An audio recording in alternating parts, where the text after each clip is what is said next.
আমাদের কোনো আশ্বাস দেয় নাই এবং ওনারা কোনো কিছু বলেও নাই। ওনারা বলছে যে যথা নিয়মে পরীক্ষা চলবে, এটা আমাদেরকে বলা হয়েছে। বাট আপনারা দেখেছেন গতকালকে আপনারা নিজেরা নিউজে দেখেছেন যে কোথায় জলবদ্ধতা তৈরি হয়েছে, কীভাবে স্টুডেন্টরা আহত হয়েছে, শিক্ষার্থীদের বাবা মা অভিভাবকরা কীভাবে ওনারা বেগ পাওয়া হয়েছে রাস্তাঘাটে, এটা তো আপনারা দেখেছেন। তো একজন শিক্ষার্থী হিসেবে যদি আমাদের নিরাপত্তা না দিতে পারে, কখনো শিক্ষামন্ত্রী যদি এটা চিন্তা করে যে নিরাপত্তা থেকে বেশি প্রয়োজন পরীক্ষা, সেটা যদি আপনারা বুঝতেন এটার পরিণতি কী হতে পারে।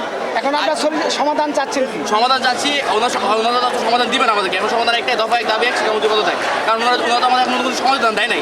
ওনারা কিন্তু গতকালকে পরীক্ষা নিয়েছে, তো আগামীকালও কিন্তু পরীক্ষা দেওয়ার জন্য চিন্তা ভাবনা করেছে। যদি ওনারা এই চিন্তাই করে রাখে তাহলে কিন্তু আর হবে না। হয়তো বা কোনো একটা পরিস্থিতি চিন্তা ভাবনা করে কিছু করতে পারলে পদত্যাগ করতে পারে। অপটিক্যাল ব্রাইটেনার, কালার গার্ড এবং জার্ট লক সমৃদ্ধ অ্যাডভান্স ফর্মুলায় এলো নতুন রে ডিটারজেন্ট পাউডার। পদত্যাগ করলে কি সমাধান হবে সবকিছু? পদত্যাগ করে সমাধান না হলো এর থেকে ভালো একটা ওনার জায়গায় তো অনেকজন আসবে, উনি তো বুঝতে পারবে, বা আমাদের প্রজন্ম পরের প্রজন্ম তো বুঝতে পারবে। হ্যাঁ, এই আমরা চাচ্ছি কোনটা দেখেন, সব কিছু সমাধান কিন্তু পদত্যাগ ছাড়াও কিন্তু করা যেত। কিন্তু উনি যেটা কাজ করেছে, ওনাকে এখন যদি সমাধান আসে উনি কী করবে, 2 দিন বা 3 দিন অফ রাখবে, সেটা তো আর হবে না। অনেক জায়গায় অনেক ক্ষেত্রে আহত হয়েছে, অনেকের গতকাল পরীক্ষা খারাপ হয়েছে, কিন্তু আপনারা দেখেছেন কত পরীক্ষা খারাপ হয়েছে না, খারাপ হয়েছে না। এইটা সমাধান নিয়ে শিক্ষামন্ত্রী দিতে পারবে? আমাকে বলেন দিতে পারবো উনি? পসিবল যে উনি বলবে যে না তোমার খারাপ হয়েছে, আমি পরীক্ষা দিতে পারবো, করবে পারবে না। আমার তো পরীক্ষা খারাপ হয়ে গেছে। এখন আপনার আন্দোলন কতদিন চালিয়ে যাবে? আন্দোলন যতদিন পর্যন্ত মনে করেন আমরা যেটা চাচ্ছি, সমাধান চাচ্ছি, যত আমরা আন্দোলন চালাই যাবো, আমাদের আন্দোলন চলতে থাকবে।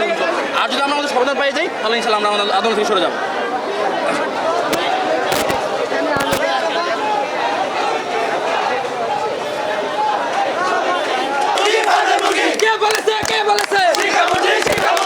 শিক্ষা নিয়ে রাজনীতি। এই যে বন্যায় এত মানুষের প্রাণহানি হলো, শিক্ষামন্ত্রীর থেকে দরকার ছিল লাইভে এসে সহানুভূতি দেখানো, কিন্তু সে সহানুভূতি না দেখে উল্টা আমাদের তো উস্কানিমূলক কথা বলে। এটা কি ঠিক? আপনি বলেন। বুঝতে পারি না। না, শিক্ষামন্ত্রীকে আসে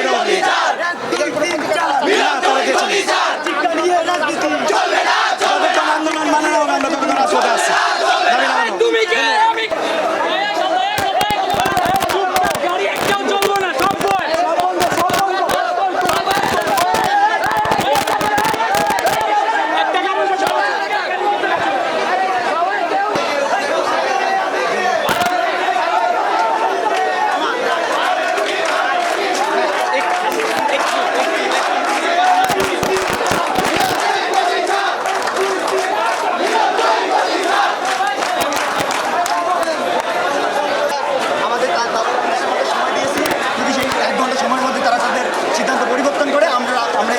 আমরা চাই না কোনো বিভাগের সৃষ্টি হোক, আমরা সবার সাথে মিলেমিশে থাকতে চাই।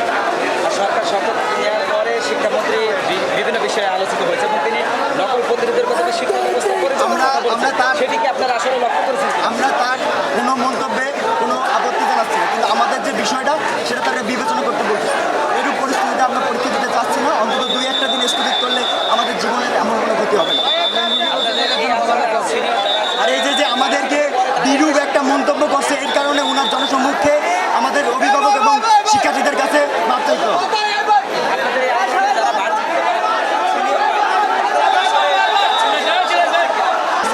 পরীক্ষার্থীদের পক্ষ থেকে আমাদের 8 দফা দাবি, শিক্ষামন্ত্রীকে তার নিজের ভুল স্বীকার করে অভিভাবক ও শিক্ষার্থীদের কাছে ক্ষমা চাইতে হবে। গতকালকে যে প্রশ্ন করেছে তার শিক্ষা ব্যবস্থায় পুনরায় আবার এই পরীক্ষা আমরা নেওয়ার দাবি জানাচ্ছি। যদি এটি সম্ভব না হয় আমাদের পূর্ণ মূল্যায়ন করতে হবে। তাছাড়া আমাদের যে কালকে পদার্থবিজ্ঞান পরীক্ষায় 6 এবং 7 নং প্রশ্নে ভুল ছিল, এটা যারা এই প্রশ্নে অ্যান্সার করে নাই তাদেরও 14 মার্ক দেওয়ার দাবি জানাচ্ছি। আমরা দাবি জানাচ্ছি যে এই যে বিরূপ আবহাওয়া, এই আবহাওয়া যতদিন না পরিস্থিতি স্বাভাবিক হচ্ছে ততদিন পর্যন্ত আমাদের এই পরীক্ষা যাতে স্থগিত থাকে, শিক্ষা মন্ত্রণালয় সেই ব্যবস্থা করবে। তাছাড়া যদি শিক্ষামন্ত্রী এই ব্যবস্থা করতে ব্যর্থ হয় তাহলে আমরা তার পদত্যাগ দাবি জানাচ্ছি। আমাদের কোনো আশ্বাস দেওয়া হয় নাই, আমাদের গতকাল রাত 9টা পর্যন্ত বলা হয়েছিল, কিন্তু তারা আমাদের যে আগের যে তাদের সিদ্ধান্ত, সেই সিদ্ধান্ত তারা বহন রেখেছে। কত সময়